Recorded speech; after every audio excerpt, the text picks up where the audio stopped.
first feedback from the rider. Thanks, Malcolm. 7.5 minutes remaining in a free practice two.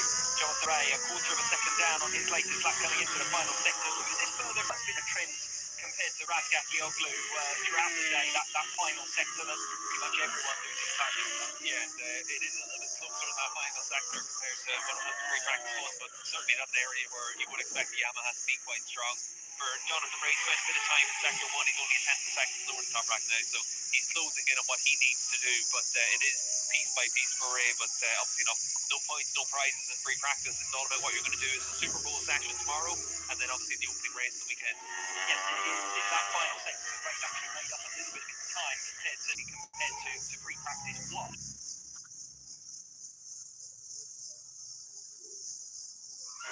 Top rack still finding the time pretty much everywhere, though, isn't he?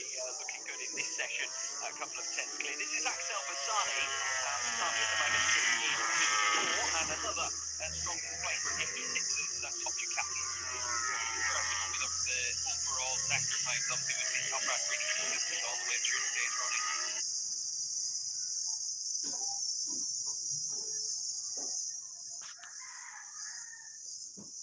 Made a step forward, no last in sector one, and Jonathan Ray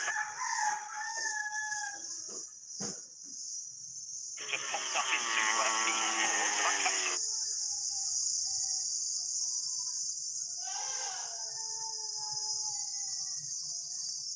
a bit by surprise. Haslam was further down the order with that 34.6 from Leon Haslam. A couple of signs on occasions for Honda over the course of these two practice sessions so far.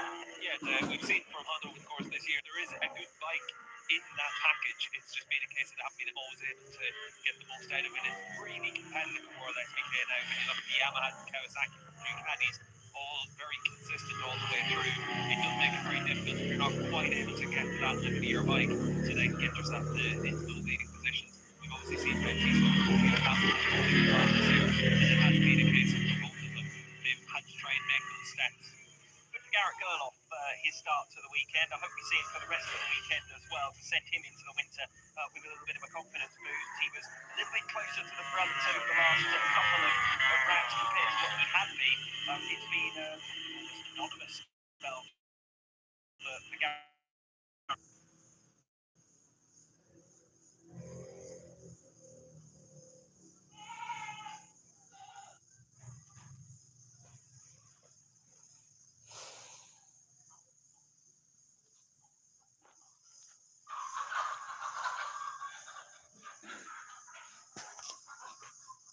Top independent, and that's something that Gerloff is actually going to genuinely have to defend over the course of this weekend, because he sits in 8th position in the championship, only 14 clear of the sun.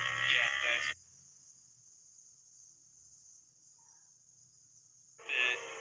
the sign of what we're going to see from him again next year.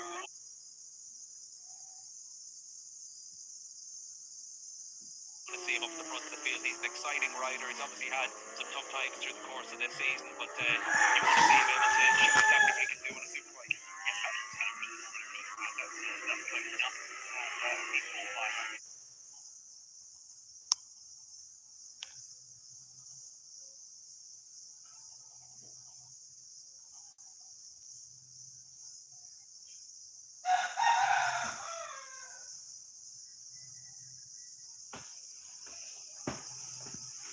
Razgat Lioglu, the fastest man out there, but Jonathan Ray has chipped away at that margin. Garrett Gerloff also very much on the pace, and Leon Haslam with that stunning effort to go P4. Alex Lowe's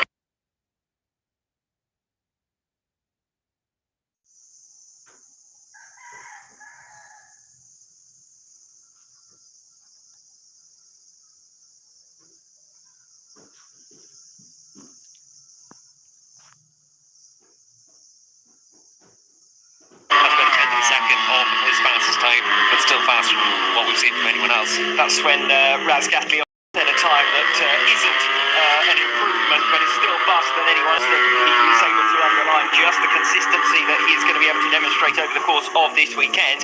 Alvaro Bautista, well, we've just seen Leon Haslam put in a really strong lap. He's now made his way back into the pits, so that may well be the end of his second, at least competitively. Alvaro Bautista here, see if he can match his teammate. The absolute best hit goes up into P4, and again, a reminder, we've got less than a second covering the top 12 in this session. Yeah, and for the top 12, it's only 0.8 of a second separating them. It's going to get a little bit closer now as well. Scott Redding just coming into the last couple of corners. We catch up with the number 45. He's half a second off the pace, but couldn't move himself up a couple of positions here. Well, he only needs to gain 0.2 of a second. He'll move all the way up from 12th position and up to 7th, and that's exactly what happens. 1:34.827. Redding does go P7. Meanwhile, out on the circuit with 2 minutes to go, Garrett Gerloff heads into the third sector, and he's up at the halfway mark on Raz Gaplion. Yeah, Gerloff up by 0.04 of a second, so good run through the first half of the lap, just about to come through to the end of sector 3 as well. We'll keep an eye on his lap times on the number 31 Yamaha. Lose a bit of ground in sector 3, 0.2 of a second off now. And Andrea Locatelli also losing a couple of tenths of a second through that third sector. He is in line still for a new personal best to try and move himself up from 8th position.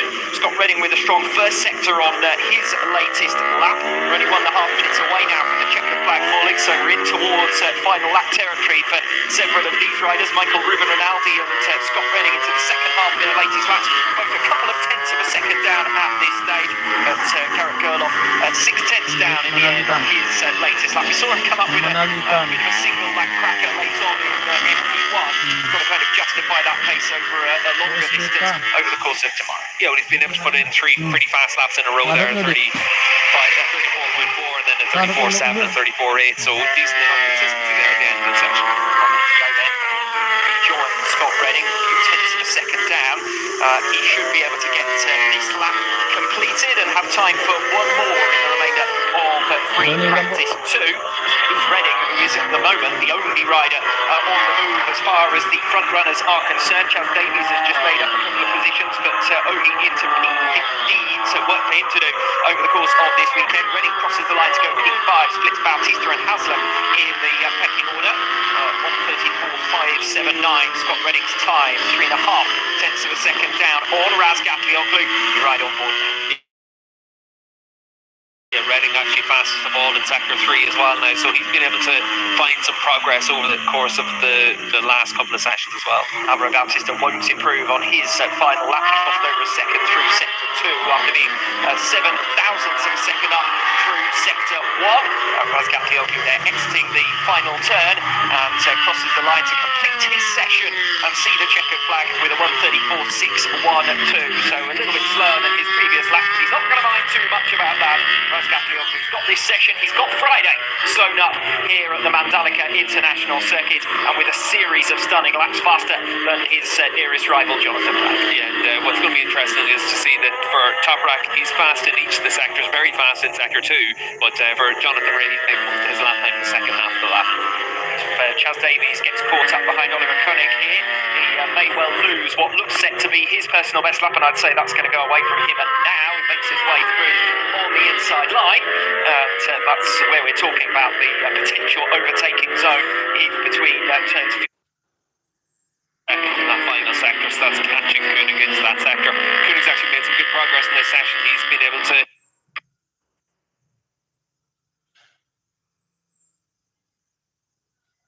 get himself well underneath the 107% time that you have to set to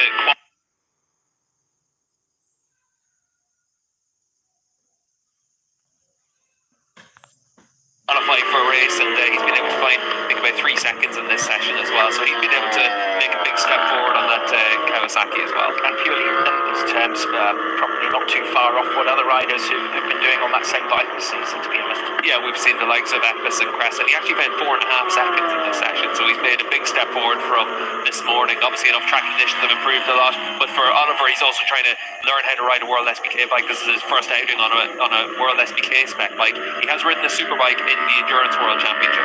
Yes, but even then, for only a fairly limited spell, having jumped straight up from Supersport 300, which is a world away from what he's going to be racing this weekend, and do send best of luck to him to try and mix it with these big guns is far from easy. In fact, 1.7 seconds covering the entire field aside from Koenig, who's down in 20th position, so just to underline how close they are. A bit of a gap behind the top 12 positions. Isaac Vinales, 12th fastest, less than 3/4 of a second slower than Toprak Razgatlioglu P1, and then 4/10 to Tom Sykes next best. So we've seen two groups develop over the course of FP2. You've got only 7.5 covering the top 12, and then 1.7 covering the entire 19, with Oliver Koenig the outsider, as it were, in that sense. Yeah, I think it's also worth mentioning that Isaac Vinales is up there inside the top 12, only 0.7 of a second off. Being able to carry forward that form that we saw in Portimao in Argentina, that's good to see from that Kawasaki team. Yes, good news for him as well, as he heads towards the winter. We're winter in Europe, but it certainly doesn't feel like it at the moment for me, I can tell you that. The air temperature and the humidity. They're able to go faster in FP2 than what they did earlier on today, with track conditions gradually improving. It's a completely new circuit, first session ever for World SBK here this morning, and so as it rubbers, the grip levels gradually improve and the circuit's up. So Razgatlioglu fastest ahead of Jonathan Ray second, strong P5, only just over 0.3 of a second covering your top 6. So every reason to suggest that various manufacturers and riders are all pretty evenly matched here. Long second stint for Toprak Razgatlioglu. That will demoralise his rivals, because only 3 laps from the end of the stint he was still setting times faster than anyone else was able to go. Jonathan Ray second fastest, having missed so much running in FP1, did a long first stint to make up for lost time, and immediately got down into the low 1:35, went faster in his second stint, and his fastest lap set at the end of the second stint, and he was very close to matching it in his the first lap of his third stint. Garrett Gerloff, as we said previously, 4 laps in a row there that were all more or less within half a second of one another. Garrett Gerloff for P3, 0.2 of a second down on Razgatlioglu, his Yamaha stablemate. Look at the sector times then. Fastest through sector 1 was Alvaro Bautista, 26.5, 0.12 of a second ahead of Alex Lozon. Not much more than that ahead of Toprak Razgatlioglu.